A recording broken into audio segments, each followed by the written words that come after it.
Well, a former U.S. Senator is quite outspoken on this issue. Mike Gravel of Alaska says drumming up a war with Iran is dangerous not only to the region, but to world security.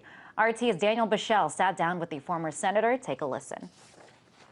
The irresponsibility of Netanyahu and the lies. No, I don't have to. I'm not telling you anything new. Sarkozy says he's a liar. So in my humble status as a private citizen, that I tell you that Netanyahu is a liar is not nothing new.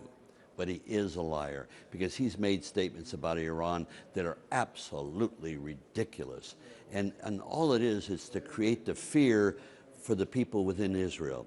He is part of the George Bush syndrome, and that is create a bunker mentality and create fear, because with fear you can make people do almost anything in a representative society. And that's what they're doing in Israel. Israel has the finest group of peace advocates right within. Whenever I speak about Israel, I always quote Israeli citizens. I don't quote knowledge that I pick up anywhere else, because they are the best critics. Read Haaretz, and you'll see what they think of the government.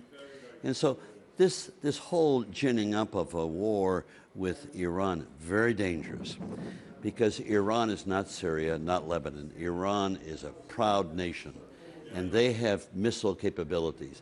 They won't have nuclear capabilities, but they have missile capabilities that they can rain down on Tel Aviv. Now, I can tell you, if they are attacked, they will attack back, and Israel is so vulnerable and so small that they will retaliate. They'll use nukes to retaliate, because they can't suffer to be destroyed. They'll use the end solution. So they nuke Iran. What do you think Pakistan's going to do with its nukes? What do you think China's going to do? What do you think the United States is going to do in retaliation? I mean, you could start a third world nuclear war by irresponsibly attacking Iran.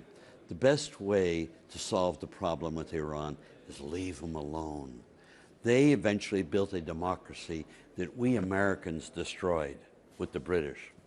Leave them alone, and the people will develop a democracy anew. Theocracy won't last. Theocracies are of the past.